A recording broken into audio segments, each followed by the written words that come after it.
Hey guys, it's Pursuing Bunnies. I'm not even the artist, and this picture makes me angry.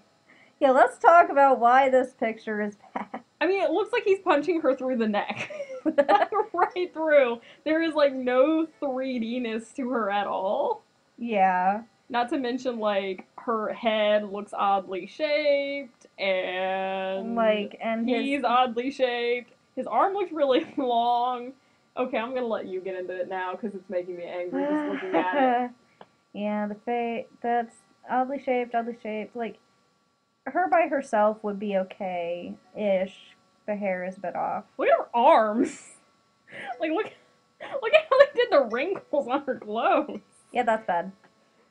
Yeah, that's like someone didn't iron her clothing, but... Except it's worse than that. Anyway. It looks like somebody put dents in her clothes. Okay, let's just go. Yeah. He puts his arm around me, leaning so close I can feel his breath on my ear. And you, Janet, what sensitive places might I find hidden here? Oh gosh. They wouldn't be hidden if I told you. Oh, so you'd like me to find out? Oh no. His nose brushes against my neck, sending a shiver down my spine. If I weren't already sitting, I think I'd fall. That's one. Are you ticklish, Janet? Oh gosh, don't turn this into a tickle fight, because I might check out. I don't know if it turns into a tickle fight. That might save us from what it may turn into. That's true, but yes, no, I mean, don't. Don't be afraid. I needed to know as much as a warning. After all, I intend for my touch to be pleasurable. Oh my gosh! This is going to get so far into, like... This is, like, the most PG-13 scene this game has had. I bet it will be... I mean, I don't know. I bet his route is going to be the most PG-13. For sure. Yeah. Like, no questions. Like, we knew that. And here we are. I can feel his arm around me, the warmth of him through my clothes. It feels nice and scary at the same time. His palm slides down my arm to rest over my hand. Would you like to spend the night with me tonight, with no strings attached? Oh gosh. Oh my gosh. There. So there it is. The offer laying on the table, an opportunity to be initiated by an experienced older man. He's cute and I like him, and I thought this would be a good chance to practice flirting and maybe kissing, but to go that far, you can't be surprised. Yeah. We're not surprised. No, I'm still looking at the hole he's putting in her neck. I'm sorry, that's like really distracting for me. Maybe it's a good thing so that I'm not distracted by all of this other stuff. Just for one night, no strings, no consequences, except if, Except you're stuck with these people. Right.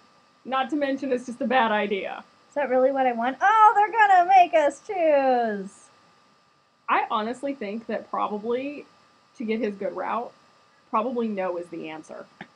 Personal opinion. Just because, like, the type of... I mean... However, we're saying no. We're saying no. This is the one we would say here, and, like... I mean, to put it... We don't know what the correct answer is to get his good route, but we're saying no this time. Yeah, my heart is not ready for this. That could, like, earn a little bit more respect, as even if, like, he's offering, that, but if you say no, you kind of showing restraint, which maybe he's not used to, and kind of earns respect. I don't know, we'll see. I'm saying no. I can't, I thought I wanted to fool around, but... It's alright. You don't have to apologize. He withdraws and stands up. I don't know. He doesn't look happy. No. You should never feel guilty for saying no. You don't understand.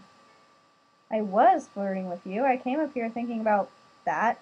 I thought we could do whatever and it wouldn't have to mean anything. But I don't think that's what I really want. I think I might like you, and I want you to like me more than just fooling around. We don't know each other well enough yet, but maybe that might change. Ah, well, in that case, I will bid you good night for now. Well, I don't He know. takes my hand and brings it to his lips. Okay, maybe we chose the right thing.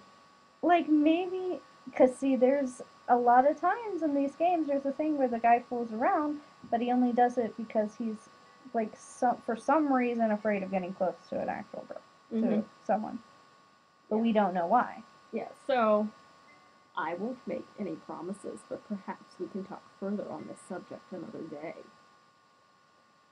And we avoided anything too awkward.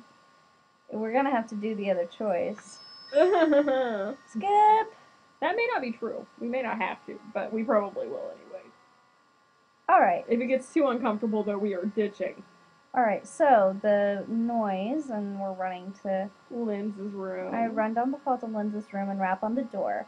I have to resist the urge to bang. I don't want to wake the whole mansion up. After a few moments, the door opens. Janet? Nobody in this game sleeps with clothes on. Just like a towel wrapped around their waist. Janet is the only one. Did you change your mind?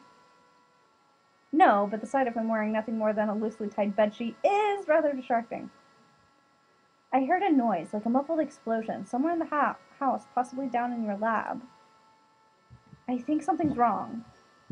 I'd better go and see. I'm coming with you. You'd be in the way. I won't touch anything without permission. You might need help. Do you really have time to argue with me? Fine. Come on. We hurry down the stairs together. I'm on the lookout for signs of trouble, but I don't see anything. No smoke or fire. Still, something feels off. Maybe it's the fact that the lights are on, but it's still dark. Like, yeah. Anyway. It's too quiet. The refrigerator should be humming, but it's not. Is the power out?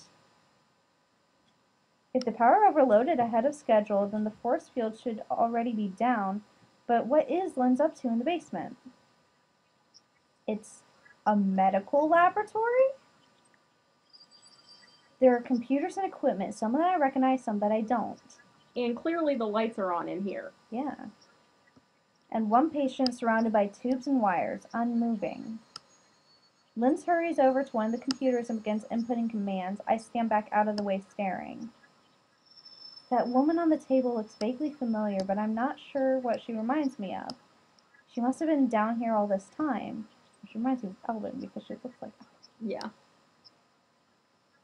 Could Bradley have been right from the beginning? Has Linds been kidnapping women, holding them prisoner? Oh my gosh. No, don't get paranoid. Let's not make assumptions here. You will only stick your foot in your mouth.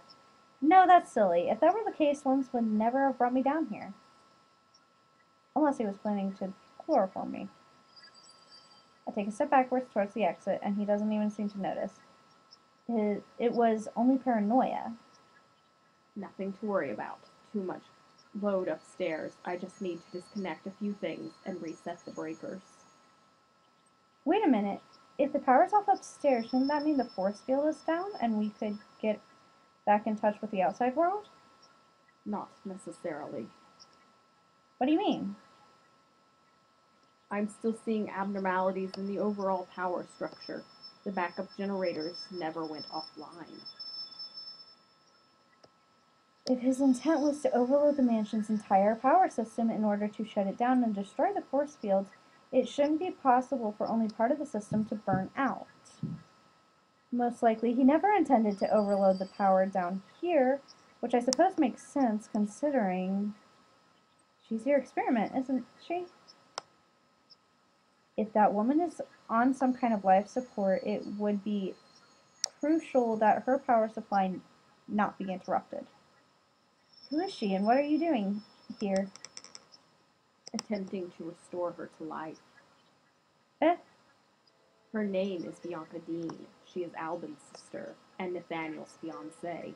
Last month, she suffered a cerebral vascular accident. I believe that means bleeding inside the brain. That's very bad because it tries to swell up, but the skull gets in the way. Surgery repaired as much damage as possible, but she remained comatose with a steadily worsening prognosis. The flesh remained, but the spirit had departed. Her body was an empty shell, threatening to crack. People wake up from coma sometimes. However, the majority of patients either recover or die within weeks, which is why they found me. They needed a miracle. We should go back upstairs. I need to unplug things and reset the breakers before anyone else wakes up. I follow along behind him, my mind whirling. You're not a chemist at all. On the contrary, I'm quite fond of chemistry. How else would I go about creating pharmaceuticals? We return to the main lobby where, as Linds has suggested, the force field is still in evidence. Oh well, we thought we might have been able to get out in some of the other routes when this happened, but I guess not. Why the force fields then? What does that have to do with Bianca? I am not entirely certain how they came about. There does seem to be some sort of feedback problem leaking into the electrical system. It was not intentional. Wouldn't it be safer to switch to manual life support long enough to debug the system if your technique is causing feedback surges? It is more complicated than you imagine. A significantly higher energy difference is needed to get over the reconnection threshold than would be required to simply maintain an existing connection. By simultaneously increasing the energy of her spirit and applying an oppositional charge to her body, the threshold can be surpassed. But if the containment gradient were disabled at this point, the accumulated energy would release her spirit at a high imaginary velocity, which would displace it from our frame of reference sufficiently that if... Okay, did I read that wrong? Which would displace it from our frame of reference sufficiently that it would be impossible to locate it again. No, that just was written weirdly. That sounds completely impossible to me. That's why it calls for a miracle worker. Can Linds really do something like that? Maybe in this role he can. As it seems that I do not need your help, you should probably get some sleep. I'll update everyone on the situation in the morning. And we will stop there for now. All right. Well, that was exciting. Yeah, so apparently we get to find out about things much earlier by following Linds's route. And that, the situation where we said yes or no, that might have been the good. Except if that were to happen when we were in the room, he would immediately know. I don't know. It's hard to say what's gonna happen there. Yeah, that's complicated. Anyway, thank you all so much for watching. So we will see you next time. Bye guys!